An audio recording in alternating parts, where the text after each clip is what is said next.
9:39, en este tramo final de Más que Contar queremos relajarnos un poco y hacer un ejercicio de memoria, la memoria de un pueblo que dejó huella en Galicia y del que apenas hay datos. El gobierno ha anunciado que más de 4.000 sefardíes tendrán la nacionalidad española. Son descendientes de los judíos que vivieron en nuestra península hasta el siglo XV. Los primeros que se asentaron en Galicia eligieron además Ribadavia, atraídos por el vino.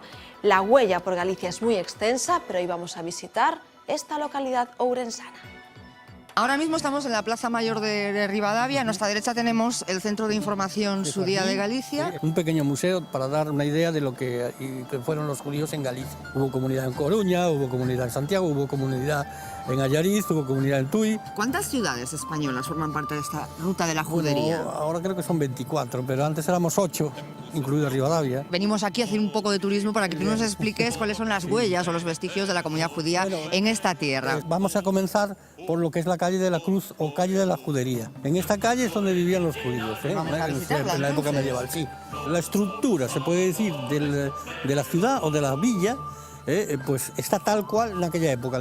Claro, se han reformado las casas. Calles estrechas. Y donde la antigua Plaza Vieja, que está ahora en la Magdalena, pues ahí los judíos tenían sus talleres abajo. Plateros, otros eran, cesteros, zapateros. Por aquí también había tiendas y comercios.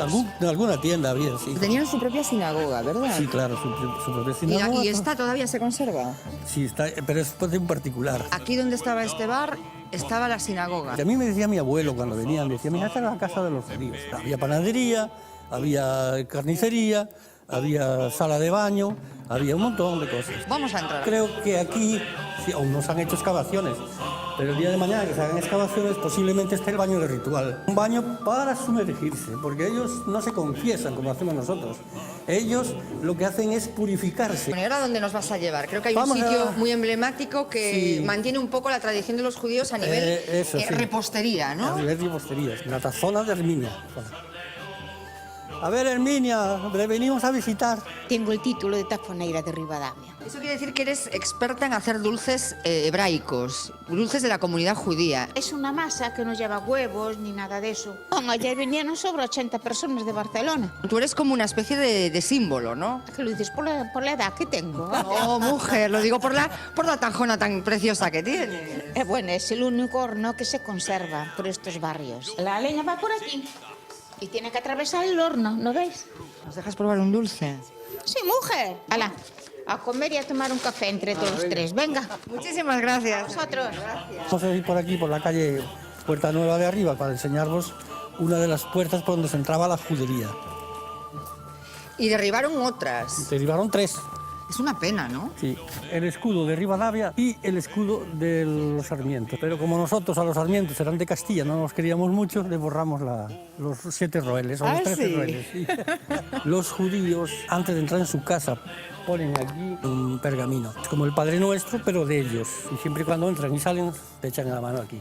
Y un escritor muy antiguo dice que la palabra avia, ese es el avia, es una palabra judía que significa voluntad del Señor. Esta es una casa preciosa, del siglo XV. ¿Y es un símbolo de aquella época? ¿Por qué? Era la casa de un señor que representaba la Inquisición. ¿Y hoy en día qué es? Esta casa no es particular. Y tenemos una bandera significativa también, ¿no? Sí, de Palestina. Cada uno tiene su opinión. Hay una celebración la última semana de agosto que también tiene mucho que ver con esto. Cuéntame. Sí, es la fiesta de la historia. Lo que hacemos es una boda judía y también se hace una obra teatral por la noche. Invitamos a todo el mundo que venga arriba a probar los dulces y a conocer la historia. Por supuesto.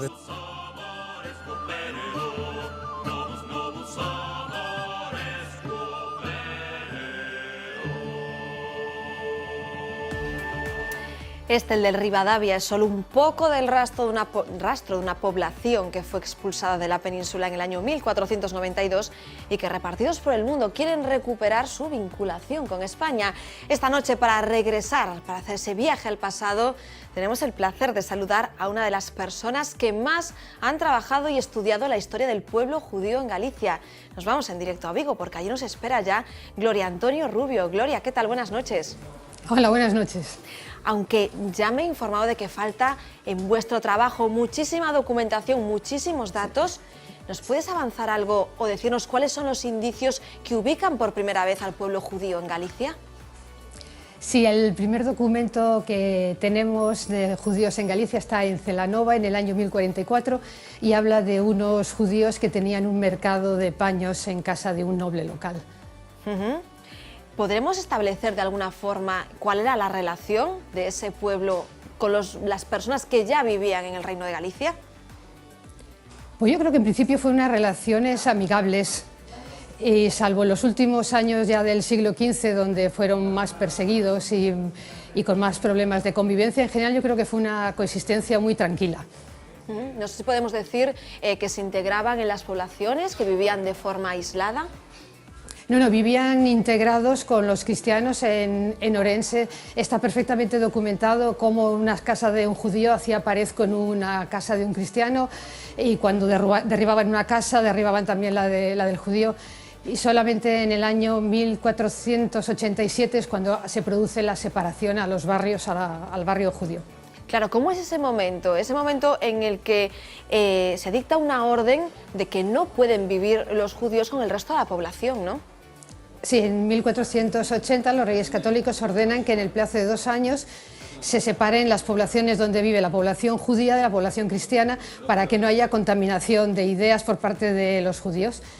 En Orense no se toman medidas hasta el año 1484, es decir, 2 años después de finalizado el plazo, y en 1487 todavía no se ha llevado a cabo, pero vienen nuevas autoridades locales y ordenan el apartamiento al barrio judío, dándole el nombre de cada judío a la casa del cristiano normalmente que tenía que ocupar. Lo que generó multitud de pleitos y de problemas por parte de los cristianos que no querían dejar su casa para dársela a un judío, claro. Claro, supongo que de ahí vienen nomenclaturas que tenemos a día de hoy en el callejero. Bueno, barrio judío es bastante evidente, pero también incluso algunas calles, ¿no? Sí, realmente había una cierta tendencia de los judíos a agruparse, pero libremente. Cualquier población marginal, minoritaria, trata de unirse para mantener sus tradiciones y sus usos y costumbres, pero normalmente en Orense, hasta muy final, no hay una separación. En Tui en ningún momento hubo un barrio judío, y en Coruña sí parece que hubiera una zona denominada judería, pero realmente con población cristiana también. Claro, acabas de nombrar diferentes localidades, hemos visto un vídeo que hacía nuestra compañera en Rivadavia, pero hay muchos lugares, ¿no? También Betanzos, mencionabas antes Ourense, incluso Allariz. Sí. El problema es que ha quedado muy poquita documentación. Hay zonas donde solamente tenemos 1 o 2 documentos que confirman la presencia judía, que es el caso, por ejemplo, de Betanzos. Pero por otro lado, Betanzos estaba sometido a una tributación específica que pagaban solamente los judíos, por lo tanto hubo una población allí porque estaban sujetos a tributación, pero no se ha conservado documentación ni sobre la gente que vivía allí, ni a qué se dedicaban, ni nada. Claro, Gloria, una de las cosas que habéis documentado, por ejemplo, en alguno de tus trabajos, es la tributación a la hacienda, que tanto nos suena a nosotros. También en aquel momento, ¿no? Los judíos pues ponían sus maravedíes, ¿no? Sí. Los judíos tenían que tributar con un tributo especial llamado servicio y medio servicio, y lo repartían las propias autoridades pensando en la cantidad de población que tenía la cantidad de individuos que tenía cada población, y eso nos permite saber más o menos el tamaño de las poblaciones y la cantidad de individuos que tenían. Gloria, ¿por qué se sabe tan poco de este pueblo? ¿Por qué tenéis tantas dificultades, las personas que trabajáis sobre este tema, pues para concluir nuevos datos? Bueno, en general la documentación medieval está muy perdida. La humedad, la falta de conocimientos, que muchos documentos se han quemado, el traslado de los documentos en el siglo XIX a Madrid, todo eso ha hecho que se pierda documentación en general. Y los judíos, como eran tan poquitos, en el máxima ocupación serían como 195 familias, no han generado tampoco muchos documentos, por lo tanto ha quedado muy poquito. Claro, eran pocos, pero tenían profesiones muy determinadas. Todos asociamos de lo que hemos estudiado a que los judíos eran médicos, que eran personas que movían el dinero, eran buenos mercaderes. ¿Es así? Bueno, algunos de ellos sí. Hubo recaudadores, por supuesto, pero la mayoría eran de fuera de Galicia. Hubo médicos, pero sobre todo asociados a la nobleza, es decir, el conde de Rivadavia tenía su propio médico, el duque de Arjona tenía su propio médico, judíos por supuesto, pero también se documenta en Orense un médico judío, un cirujano atendiendo a la población. Lo que pasa es que la gran mayoría serían artesanos que no han dejado restos en la documentación, solamente tenemos noticia de aquellos que eran realmente importantes. Gloria, ¿por qué es tan importante la Biblia Kennicott? ¿Qué es? La Biblia Kennicott es una Biblia que se terminó de hacer en La Coruña y que el propio copista dice que lo terminó de hacer en La Coruña en el año 1476 y es el único resto que queda de la cultura judía en Galicia o hecha en Galicia. Estamos viendo esas imágenes, la verdad es que es espectacular, un documento precioso.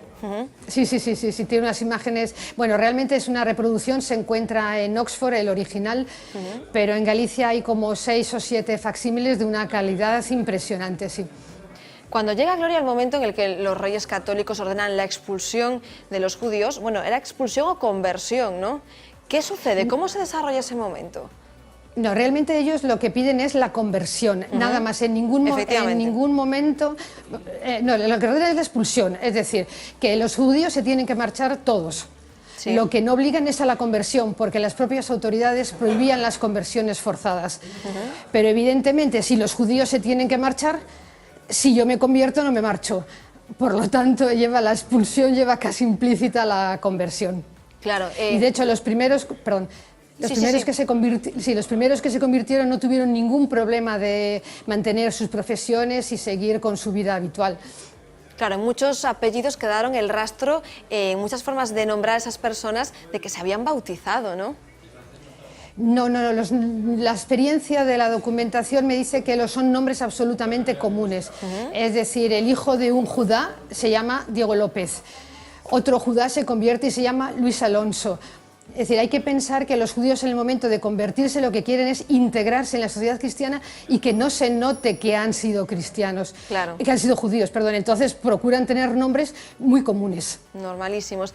Gloria, sí. ¿Qué rastro, aparte de poblaciones como Rivadavia, que lo tiene, pues podemos decir, un poco explotado, qué rastro podemos encontrar en nuestro día a día en esas poblaciones del pueblo judío?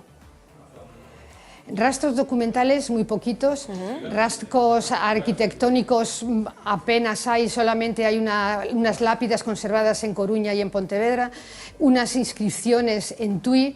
En Tui se conservan también los sanbenitos, que era el paño que le ponían a los acusados por la Inquisición, y quizás algún nombre de calles, como la calle de la Judería o barrio judío, en Coruña la Rúa de la Sinagoga, pero poquito más.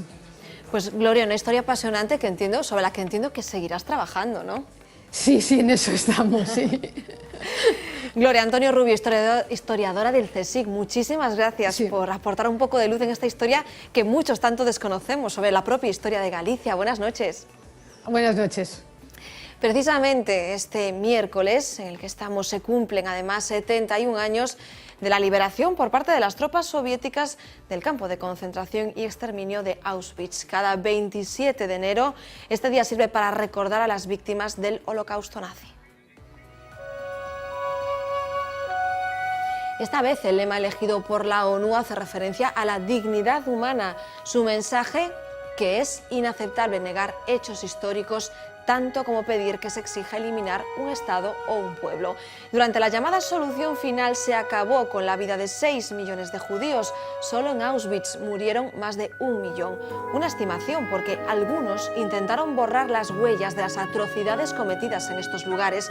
Podríamos decir que los números son simplemente una pequeña muestra de la magnitud de la tragedia. Una tragedia que no podemos evitar ya, pero que debemos recordar siempre para que jamás se vuelva a repetir.